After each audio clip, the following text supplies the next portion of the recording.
Hi, in today's video I'm going to show you how to plug up some holes in the transom. This boat's got blind holes. We found that out when we took the old engine off. They really won't work with modern engines. Basically it's a hole that's pre-threaded and it's in the back of the mount, and you can only get it one way. Now the problem with these Boston Whalers, these classic Montauks especially, is that the splash well is really shallow, and the standard BIA, if I remember right, it's 8.5 inches apart, actually would not be able to be gotten to on the inside of the boat, so you have to do some modifications. One of the things they did in the past was use these blind holes. Now I'm using a modern engine. I'm going to be mounting it a little bit differently. There is a way to do that. Boston Whaler recommends it. They have a service bulletin out, or had one years ago, on how to do that without using the standard spacing. That's going to be another video, but for now I want to cover up these blind holes because they are of no use to me. So what are you going to need? One of the things you're going to need is epoxy. I use the Total Boat epoxy. I've had great luck with it in the past, and I have a lot of it left over, so I see no reason not to use it. I'm going to be using these little dowels, which I've drilled holes in. These are 1/2-inch oak dowels, and they're gonna fill up the majority of that hole. They're 1.5 inches long. The hole is the transom is 2 inches deep, so it'll be 1/4 inch of epoxy on either side of it, and hopefully some layers of epoxy around the outside where I've got these little grooves cut, and I'll show you that real quick.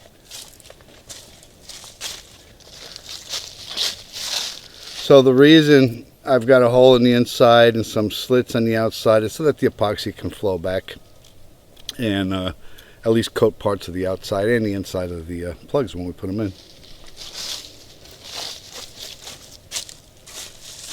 It's also handy to have some acetone, some rags, and what I'm going to be doing is I'm going to be using tape to provide a smooth surface and finish, and I'll show you exactly how I'm going to do that.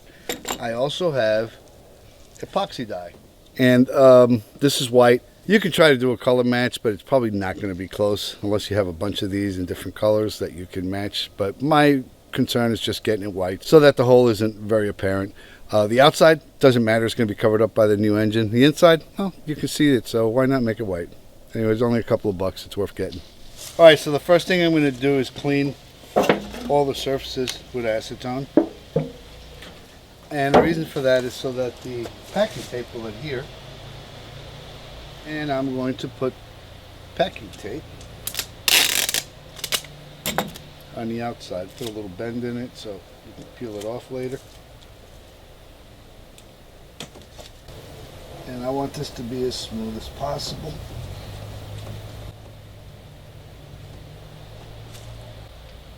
For right now, we're just putting a layer of packing tape on the outside, and that's it. Next step is I'm going to mix up some epoxy.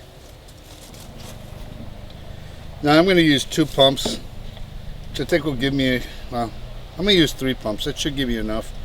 And if there's some left over, so be it. It's okay. I'd rather have too much than not enough.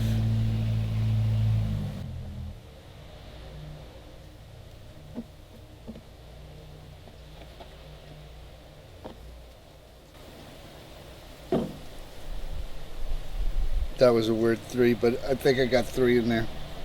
I'm going to give it a quick stir. Then I'm going to drop some of this colorant in it.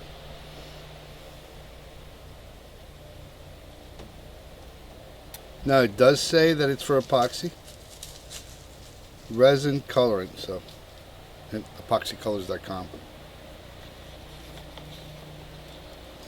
See if I can show you what this looks like.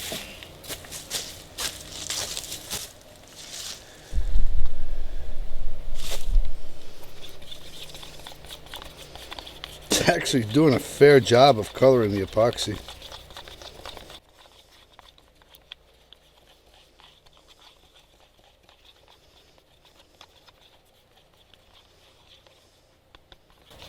I thought I was going to need more, but that was about 5 drops. And kind of a milky white. It's a little transparent.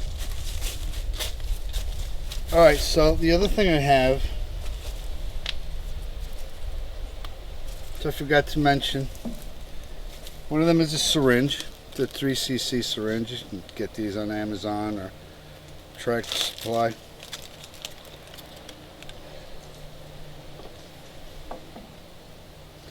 I've also got a small catheter tip.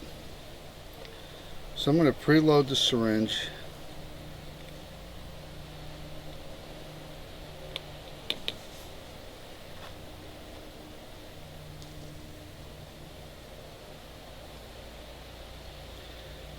And I don't know if this is going to work, but I'm going to try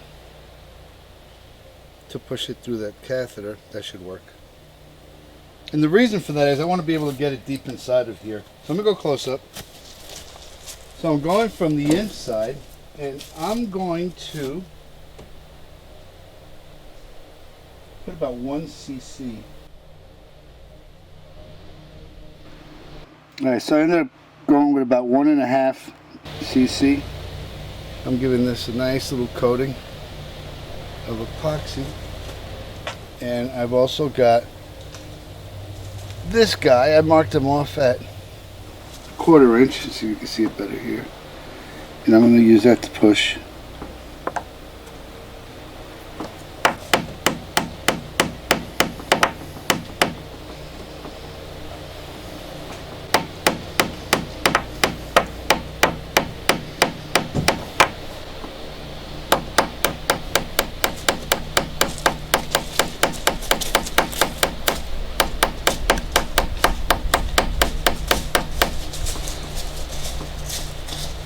So I tapped it in from the inside, got a nice, looks like a nice smooth finish on the outside. Now, we'll put a piece of tape on the inside.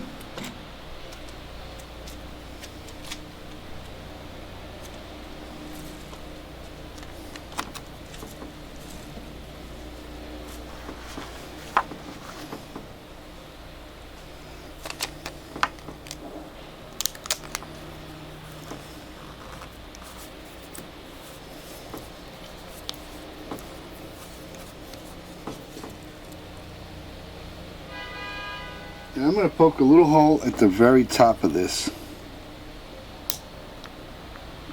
And I'll show you why in a second. But the reason I'm poking a hole in the top of that is because that should let the air out. And I'm going to use this little catheter. Push it through that hole.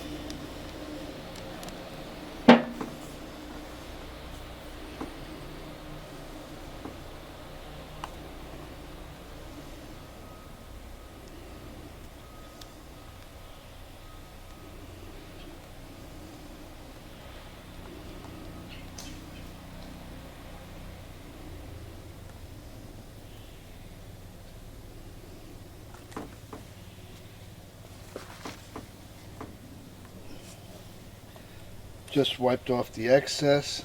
I'll put another piece of tape over that, make sure there's no more excess.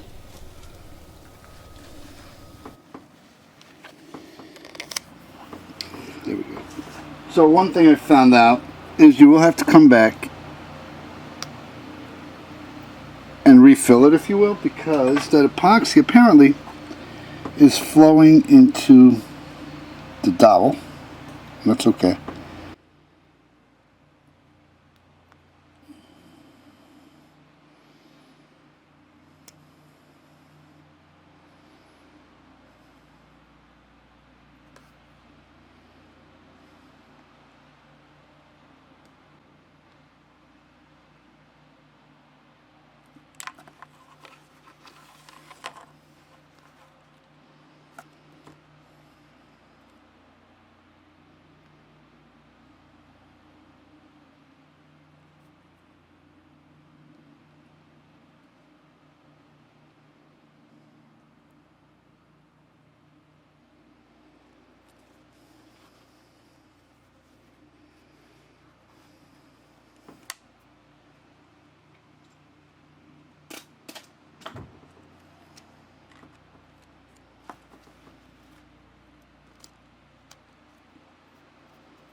We'll keep an eye on the other side and refill it as needed. Alright, so the outside's taped up, the inside's taped up. I've got a wooden dowel in there, a red oak wooden dowel. and both sides have epoxy. I have a smooth tape finish, so all we got to do now is wait until tomorrow. We'll come back, pull the tape off, and we'll see how this looks. All right, so it's a day later, and now for the grand reveal. We're going to see how this epoxy patch did. So we're going to start with this one. Let me give you a close-up. Here's the outside. That peels off quite nicely.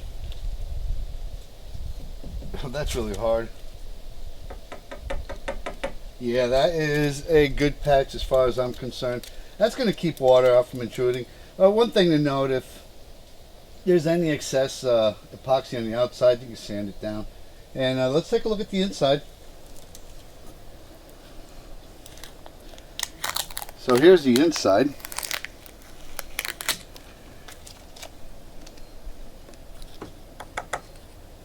Yeah, that's really hard. That's going to do really well. I think I'm pretty happy with the way these patches have come out. So a couple of thoughts on these patches. The reason I did this the way I did with the tint is because I have no intention of painting this boat. It doesn't need it. The fiberglass is in really good condition. In my opinion, it should be recovered. By that I mean sanded and compounded down so we get the original shine back. Otherwise, I would have, if I had planned on painting the boat, what I would have done is ground this patch down a little bit. I would have done the same style of patch and then laid over some fiberglass and Farron compound, smoothed it out to blend it in with the rest of the transom. That being the case, then I would have probably used a 2-part polyurethane paint over that. However, since we're going to stick with the original gel coat, I figured this would be the best way to go. As that way, it's not cosmetically terrible. I mean, it's not great neither. You see a little remnants of where it is, but it matches, and I like the idea of tinting it so that we have at least a partial match. Maybe in the future I'll get a little loopy and try to do an actual match of the paint, but for right now I'm really happy with this. Anyway, I hope you've enjoyed this. If you have, hit share and like, and don't forget to subscribe and hit the bell button. Thanks for watching.